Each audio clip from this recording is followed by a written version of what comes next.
இந்த கம்ப்யூட்டர் சாம்பிராணி கேள்விப்பட்டிருக்கீங்களா?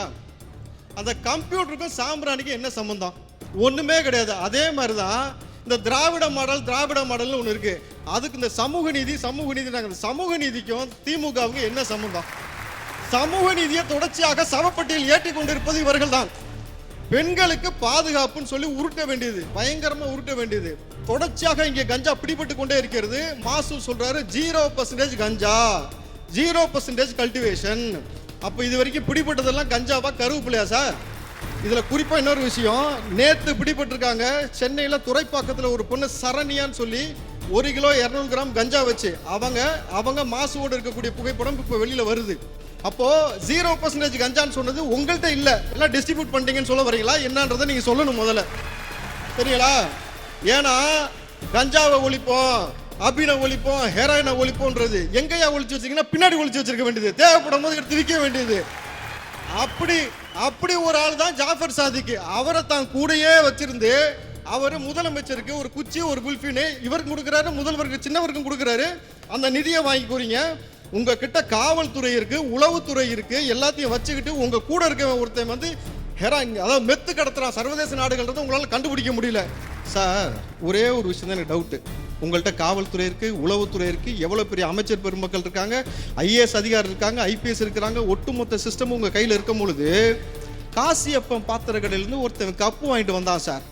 உலக கோப்பையில போய் நான் ஜெயிச்சிருக்கேன் அப்படின்னு சொல்லிட்டு, இதுல என்ன வேடிக்கைனாக்கா, ஏங்க ஒரு உலக கோப்பை ஜெயிச்சாக்கா ஒரு கப்பு கொடுப்பாங்களா, 2 கப்பு கொடுப்பாங்களா? சின்னவரை பார்க்கும் போது ஒரு கப்பு, முதலமைச்சரை பார்க்கும் போது ஒரு கப்பு. இது என்னடா கொடுமையா இருக்குன்னு விசாரிச்சு பார்த்தா அவனுக்கு பாஸ்போர்ட்டே இல்லையா. அதை விட ஆனா அவனுக்கு அரசாங்க வேலை தருகிறோம் அறிவிப்பு வந்தது, அவனுக்கு வீடு கொடுக்க போறோம் அறிவிப்பு வந்தது. இத உச்சபட்சமா அந்த போதை கலாச்சாரம் என் இளைஞர்களை எந்த அளவுக்கு நாசம் பண்ணிருக்குனாக்கா, சின்ன பிள்ளைகள் இன்னைக்கு கிளாஸ் ரூம்ல குடிக்கிற காட்டலி வருதா வரலையா? இன்னைக்கு அதற்கு பள்ளிக்கல்வித்துறை அமைச்சர் என்ன பதில் சொல்ல போறீங்க? முதலமைச்சர் என்ன பதில் சொல்ல போறீங்க? அவர் என்ன சொல்றாருன்னா, உங்க பக்கத்துல குடிக்கிறவனை குடிக்காம பாத்துக்கங்க. இது என் வேலையா உங்க வேலையா? ஏங்க டாஸ்மார்க் மூடுறதுக்கு உங்க வேலையா எங்க வேலையா? அதாவது தொடர்ச்சியாக வெளியில இருந்து வருதுன்றாங்க. தொடர்ச்சியாக இந்த மக்களை வதைக்கிறது. நான் உண்மையை சொல்லுங்க, இங்க இருக்கக்கூடிய எல்லாருமே நடுத்தர மக்கள் தான், எல்லாருமே நாம் உட்பட. மாச கடைசியான உங்க கையில ஒரு 5000 ரூபாய் இருக்கா சார்?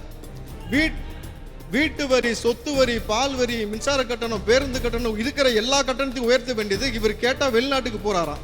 வெளிநாட்டுக்கு போயிட்டு பல ஆயிரம் கோடி முதலீடு கொண்டு வந்திருக்கின்றாரு. அப்போ பல ஆயிரம் கோடி முதலீடு இங்க உள்ள வர்த்தகமா வந்திருக்குன்னா என் மக்கள் மீது இருக்கக்கூடிய வரிச்சுமை கூடணுமா குறையணுமா? குறைஞ்சிருக்கணும். இங்க குறைஞ்சிருக்கா? எந்த அளவுக்கு டெக்னாலஜி ஆட்டே போறது தெரியுமா?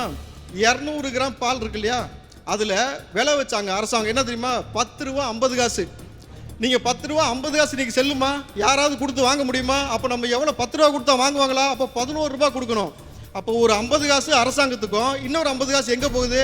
இந்த 10 ரூபா பாலாஜின்னு ஒருத்தர் இருக்கார்ல, அவர் செஞ்ச ஸ்ட்ராட்டஜியை பால் பாக்கெட்ல உள்ள வச்சுட்டு என் மக்களை வந்து நான் பாதுகாக்கிறேன், என் மக்களுக்காக சமூக நீதி ஆட்சி செய்யறேன், என் மக்களை நான் வந்து இனி இந்த லட்சணத்துல 200 வெல்லுவோமா. அதாவது கொடுக்கறது 200 கொடுத்து மைண்ட்ல 200 உட்காந்துருச்சு. எல்லாத்துக்கும் 200 சார்.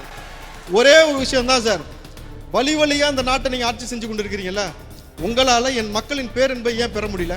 நீங்க அந்த மக்களுக்கு சாராயம் கொடுக்க வேண்டியது இருக்கு, பிரியாணி கொடுக்க வேண்டியது இருக்கு, பஸ் அரேஞ்ச் பண்ண வேண்டியது இருக்கு, அவங்களை கூப்பிட்டு வந்து உட்கார வைக்க வேண்டியது இருக்கு. நீங்கள் ஏற்கனவே நடத்துனீங்க இளைஞரணி மாநாடு, அதுல நீ உன் வேலையை பாரு நான் என் வேலையை பாரு சீட்டு விளையாண்டுட்டு இருந்தாங்க. இந்த முறை ஒன்று நடந்துச்சு. இவர் இங்க பேச ஆரம்பிச்சுன்னு உன்னை கொடுத்த காசுக்கு 1/2 மணி நேரம் தான் கிரேஸ் பீரியட்னு செவ்வறு ஏறி கூச்சிட்டே இருக்கிறான். இதுல இந்த வாழைத்தாறு, தென்னங்கொலை, ஆப்பிள்னு கெட்டுறீங்களா வரிசையா? எதுக்கு அதை கெட்டுறீங்க? முதல்ல கெட்டுட்டு அந்த மக்கள் வந்து அந்த வாழைத்தாரையும் கொலையும் அறுத்துட்டு போறத அதை ஒரு விமர்சனமா நீங்க பாக்குறீங்கல்ல, சத்தியமா நான் அவலமா பாக்குறேன். ஒரு கொலை வாழைத்தார் வாங்க முடியாத அளவுக்கு என் தமிழ்ல இருக்காங்க, என் மக்கள் இருக்காங்க. அவனை கொண்டு போய் பிச்சைக்கார பையன் மாதிரி நிக்க வச்சு அவனை கேவலப்படுத்தி சோத்தை போட்டு அவனை இந்த நொடி வரைக்கும் என்ன சொல்றீங்க? ரேஷனுக்கு வா, உனக்கு 3000 ரூபாய் கொடுக்குறேன், ரேஷனுக்கு வா, நீ அதை வாங்கிக்க. போன முறை வெள்ளம் கொடுத்தாங்க, எங்க கூட எப்படி கொடுத்தாங்க? கசிஞ்சு போன வெள்ளம். அதற்கு முன்னாடி சக்கரை பொங்கலுக்கு சக்கரை பொங்கலுக்கு நான் சக்கரையா கொடுப்பீங்க. இது தொடர்ச்சியா இந்த முறை பார்த்தீங்கன்னாக்கா எலெக்ஷன் நெருங்கினோடனே 3000 ரூபாய் கொடுத்துட்டு நாங்கள் மக்களை காப்பாற்றுக்கிறோம். உண்மையாலுமே நீங்கள் மக்களை எப்படி காப்பாற்றணும்? மாதம் மின் கட்டணம் குறைக்கிறீங்களா? குறைச்சிங்களா? 500 ரூபாய் கட்டினாலும் 5000 ரூபாய் கட்டிக்கிட்டு இருக்கிறான். அவனுக்கு வேலை வாய்ப்பு ஏற்படுத்தி கொடுத்தீங்களா? இந்த இளைஞர்களுக்கு பாதுகாப்பு ஏற்படுத்தி கொடுத்தீங்களா? சரி சார், நான் முதல்வன்றீங்கல்ல, எங்கள் அண்ணன் போஸ் அண்ணன் முதல்வரை வந்துடுவாரா சார் திமுகவில்? அவர் எவ்வளோ உழைச்சிருக்காரு, அவருக்கு அந்த வாய்ப்பு கிடைக்குமா? துணை முதலமைச்சர் வாய்ப்பு கிடைக்குமா? சார் அடிமட்டத்திலிருந்து உழைச்சி வந்தவர் சார். எனக்கு அவர் தெரியும், அவருடைய உழைப்பு தெரியும், அவர் எந்த அளவுக்கு கஷ்டப்பட்டு ஆட்டோ ஓட்டி அவருக்கு தெரியும் சார். எப்படி ரத்தம் சதையும் வந்து நம்ம சிந்தி மேலே வந்திருக்கணும் அவர் தெரியும். அவருக்கு ஒரு பெரிய பொறுப்பு கொடுத்துருவீங்களா?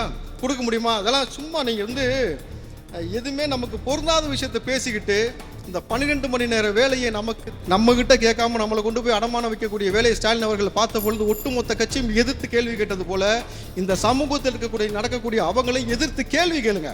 அப்ப நீங்க கேள்வி கேட்டால் மட்டும்தான் மாற்றம் பிறக்கும்.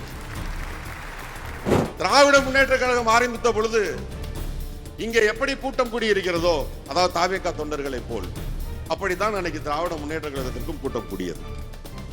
அந்த இளைஞர்கள் திராவிட முன்னேற்ற கழகத்தை நோக்கி எதற்காக வந்தார்கள் என்று இங்கே இருக்கக்கூடிய 21 வயதிலிருந்து 25 வயது நிரம்பிய என்னுடைய இளைஞர்கள் உங்களுடைய தாய் தந்தையரிடம் கேட்டு தெரிந்து கொள்ள வேண்டும் என்று நான் தாழ்மையுடன் கேட்டுக்கொள்கிறேன். நீங்கள் எல்லாம் இன்று கூட்டம் கூட்டமாக வந்து அமர்ந்திருக்கிறீர்கள் என்று சொன்னால் உங்களுடைய ஆர்வம் எனக்கு மிகவும் பிடித்திருக்கிறது. இந்த அரசியல் ஆர்வத்தை நான் வரவேற்கிறேன்.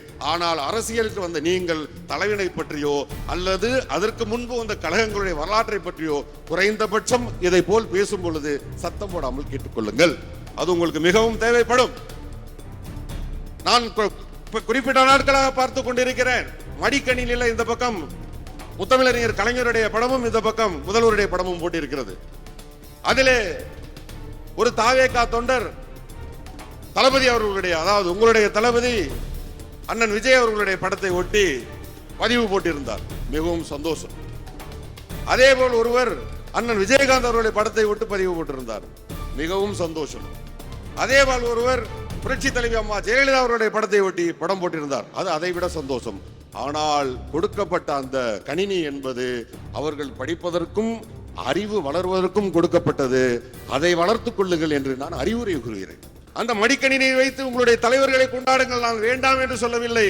ஆனால் அந்த மடிக்கணினியில் படித்து நீங்கள் அப்துல் கலாம் ஆவீர்கள் என்று தான் அது கொடுக்கப்பட்டதே தவிர நீங்கள் விஜய் ஆவீர்கள் என்று எங்களுக்கு தெரியாது, விஜயகாந்த் ஆவீர்கள் எங்களுக்கு தெரியாது. அதெல்லாம் ஆவதற்கு அது கொடுக்கப்படவில்லை. உங்களுக்கு அதன் மூலமாக அறிவு வளர வேண்டும் என்று கொடுக்கப்பட்டது. அதிலே நீங்கள் விஜய் படம் ஒட்டுகிறீர்கள் என்றால் உங்களுடைய அறிவு அளக்கப்படுகிறது. கவனித்துக் கொண்டுதான் இருக்கிறோம். திரு போஸ் வெங்கட், வாக்குறுதி நிறைவேற்றல, பெண்களுக்கு பாதுகாப்பு இல்ல, போதை அதிகமா இருக்கு, அதுக்கெல்லாம் சேர்த்தும் பதில் சொல்லிருங்க. அவர் ஏதோ ஒரு பிளான் பண்ணிட்டாரு, பதில் இல்லையா? நிறைய கேள்விகளுக்கு பதில் இல்ல, அதனாலதான் அமைதியா இருக்காரு, கதவை திறக்கிறதே இல்ல. அதுக்கு உங்ககிட்ட பதில் இல்ல. 40 பேர் செத்து போயிட்டான், அதுக்கு உங்ககிட்ட பதிவு இல்ல. திருப்பரங்குன்றத்துல கோர்ட்ல கேஸ் போயிட்டு இருக்கு, அதுக்கு உங்ககிட்ட பதில் இல்ல. உங்க படம் சென்சார்ல இருக்கு, அதுக்கு உங்ககிட்ட பதில் இல்ல. இதுக்கு எங்க கிட்ட பதில் இல்லையா? இதுக்கு எங்க கிட்ட பதில் இல்லையா? 15 வருடங்களுக்கு முன்பாக இதே அறந்தாங்கி போலீஸ் ஸ்டேஷன்ல கஞ்சா கேஸ் இருக்கா இல்லையா? யாராவது சொல்லுங்க. 12 வருடங்களுக்கு முன்னாடி, 11 வருடங்களுக்கு முன்னாடி, 10 வருடங்களுக்கு முன்னாடி தமிழகத்தில் கஞ்சா கேஸ் இல்ல, அபின் கேஸ் இல்ல, போதைக்கு பொருள் கேஸ் இல்லன்னு ஒருத்தர் சொல்லுங்க. அதுக்கு நான் பதில் சொல்கிறேன். நான் இப்பவும் சொல்றேன், நல்லா படிச்சுட்டா, நல்லா அறிவு வந்துட்டா இந்த கேள்வியும் சேர்த்து வராதுங்கிறது தான் என்னுடைய பதில். ஏனென்றால் இங்கே சமூக புலகத்தில் இருக்கக்கூடிய, இப்ப என்ன தெரியுமா சொன்னாரு? நேற்று பிடித்தார்கள் தானே சொன்னாரு. முந்தா நாள் அரசு செய்தார்கள் தானே சொன்னாரு. அப்ப அரசு தடுத்துக்கிட்டு இருக்குன்னு தானே அர்த்தம். அவரே என்ன சொல்லாரு? அரசு தடுத்துக் கொண்டே இருக்கிறது, அரசு தடுத்துக் கொண்டே இருக்கிறது, திமுக அரசு பிரமாதமாக வேலை செய்கிறது, போதைப் பொருளை மிக விரைவில் தடுத்து விடும். அதுக்கு இதுக்கு என்ன பெரிய வித்தியாசம்? அதைத்தானே அவர் சொல்லி இருக்கிறார். அதைத்தானே அவர் சொல்லி இருக்கிறாரு. நேற்று போலீஸ் கேஸ் பிடிச்சிட்டாங்கன்னா என்ன அர்த்தம்? அதை தடுத்துக்கிட்டு இருக்காங்கன்னு தான் அர்த்தம். சமூக நீதி பற்றி என்னுடைய அருமை சகோதரர் இப்ராஹிம் பேசும் பொழுது எனக்கு ஒரு கேள்வியும் அதே சமயம் வருத்தமும் உண்டு. திரு இப்ராஹிம் அவர்கள், திரு இளைய தளபதி விஜய் அவர்களை நீங்கள் விரும்பலாம், அவருடைய ஆடல் பாடலை நேசிக்கலாம், இல்லை அவருடைய அரசியல் கருத்துக்களை கூட நீங்கள் விரும்பி ஏற்றுக்கொள்ளலாம். ஆனா நீங்க சமூக நீதி பற்றி பேசும் பொழுது திருப்பரங்குன்றத்திற்கு ஏன் உங்களுடைய தலைவர் எந்த பதிலும் அளிக்கவில்லை?